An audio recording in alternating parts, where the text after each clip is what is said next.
নমস্কার বন্ধুরা, আমার ইন্দু হেসেলে আপনাদের সবাইকে স্বাগত জানিয়ে আজকের রেসিপি শুরু করছি। তো আজকে আমি যেটা বানাবো, দেখুন এখানে আমি ছানা নিয়েছি। দুধ কাটিয়ে, বাড়িতে দুধটা কাটিয়ে নিয়ে ছানা বানিয়ে নিয়েছি। তো এখানে ছানার একটা রেসিপি বানাবো। তো চলুন বন্ধুরা শুরু করা যাক। তো আমি ছানা নিয়েছি, এখানে নিয়েছি এই ছোট চামচের 1.5 চামচের মতো রুল ময়দা নিয়েছি, ছোট চামচে 1.5 চামচের মতো। আর এখানে 1 চিমটির মতো নিয়েছি খাবার সোডা এইটা। আর তার সাথে আমি নেব পরিমাণ মতো লবণ। এটা আমি ভালোভাবে মেখে নেব। আচ্ছা, রুল ময়দাটা কিন্তু বুঝে নিতে হবে, কারণ বেশি যদি রুল ময়দার পরিমাণ বেশি হয়ে গেলে কিন্তু ছানার বলগুলো শক্ত হয়ে যাবে। তো এটা একসাথে আমি এখন মেখে নেব। লবণ, 1 চিমটি খাবার সোডা আর ছোটো চামচের 1.5 চামচের মতো রুল ময়দা। দেখুন বন্ধু, এটা ভালোভাবে মেখে নিয়েছি। এখন আমি একটু ঘি দেব, অল্প পরিমাণে। ছানার মাখাটার মধ্যে একটু অল্প পরিমাণে ঘি দিয়ে দিলাম, দিয়ে এটা একটু ভালোভাবে আমি মেখে নেব। দেখুন বন্ধুরা, আমি ছানার বলগুলো বানিয়ে নিয়েছি। এখন আমি কড়াইয়ে সাদা তেল দিয়েছি, গ্যাস অন করে দিয়েছি। তেলটা এখন গরম হবে। তেলটা আমার গরম হয়ে গেছে। এখন আমি ছানার বলগুলো এক এক করে দিয়ে দেব।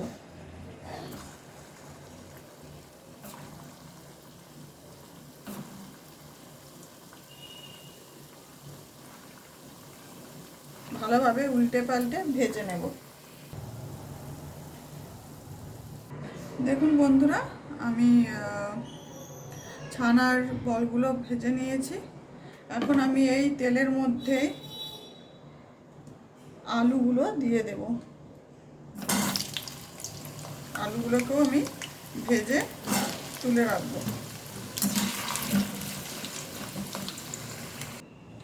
দেখুন বন্ধুরা, আমি আলুগুলো ভেজে তুলে নিয়েছি আর তেলটা কিছুটা কমিয়ে রেখে দিয়েছি। এখন এই তেলের মধ্যে আমি ফোড়নে দেব গোটা জিরা, তেজপাতা। আপনারা কালো জিরেও দিতে পারেন।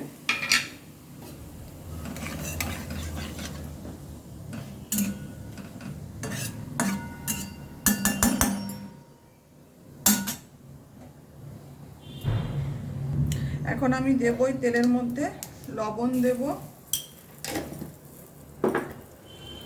আর দেব হলুদের গুঁড়ো।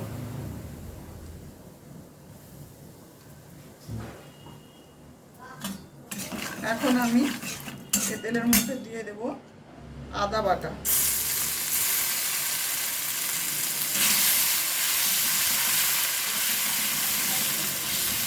আদাটা গরম তেলে দিলে কিন্তু ছিটকায়, এই জন্য আমি প্রথমে তেলেতে একটু লবণ আর হলুদ দিয়ে দিয়েছিলাম। আর এখন আমি দেব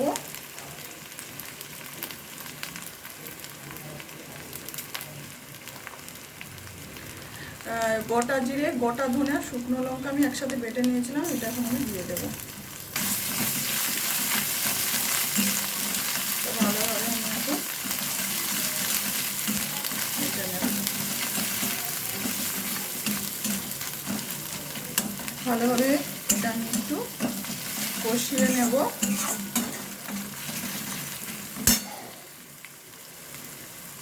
এবারে দিয়ে দেব টমেটো কুচি আর কাঁচা লঙ্কা চেরা।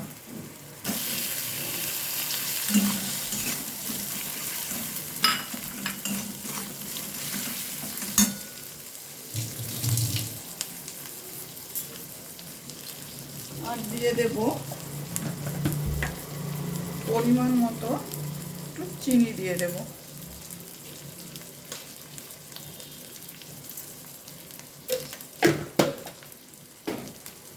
মশলাটা আমি ভালোভাবে কষিয়ে নেব। দেখুন বন্ধুরা, টমেটোটা একদম আমার গলে গেছে, মশলাটা সুন্দরভাবে কষানো হয়ে গেছে। আপনারা এখন কিন্তু লাল লঙ্কার গুঁড়ো বা কাশ্মীরি রেড চিলি পাউডারও এই মুহূর্তে দিতে পারেন। আমি আর দিলাম না। এখন আমি ভেজে রাখা আলুগুলো দিয়ে দেব।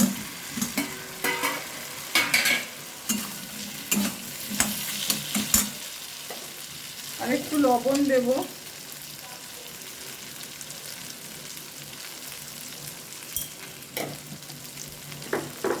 এটা ভালোভাবে আমি কষতে থাকবো।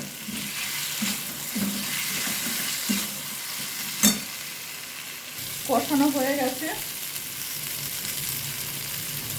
এখন আমি পরিমাণ মতো জল দেব।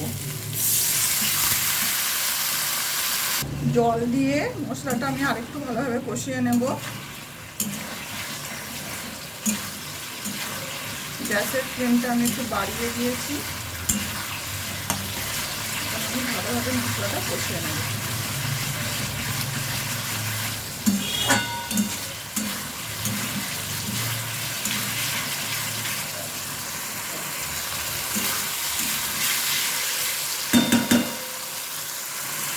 দেখুন বন্ধুরা, আমি জল দিয়ে দিয়েছি। এখন এটা 5-10 মিনিটের মতো এটা একটু ফুটবে। দেখুন বন্ধুরা, আমার আলুগুলো সেদ্ধ হয়ে গেছে, আর ঝোলটাও আমার 5-10 মিনিট ফুটেছে। তো আমার হয়ে গেছে। এখন আমি এই ছানার বলগুলো ঝোলেতে দিয়ে দেব। আঁচটা কমিয়ে ছানার বলগুলো ঝোলেতে দিয়ে দেব।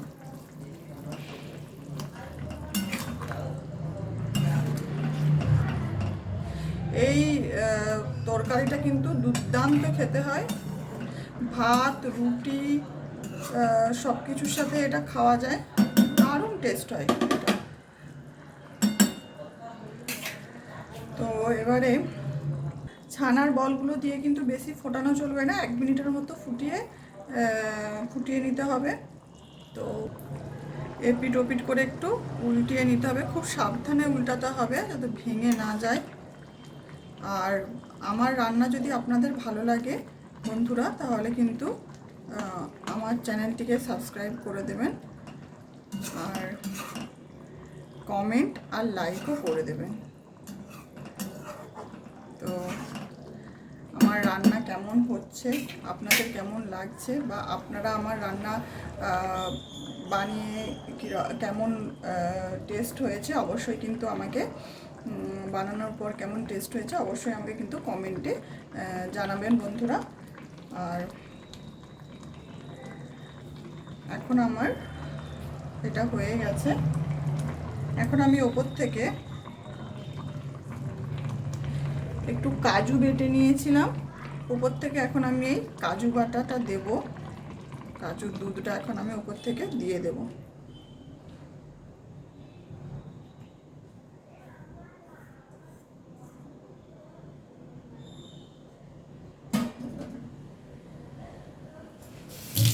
আর দেব গরম মশলা গুঁড়ো দেব।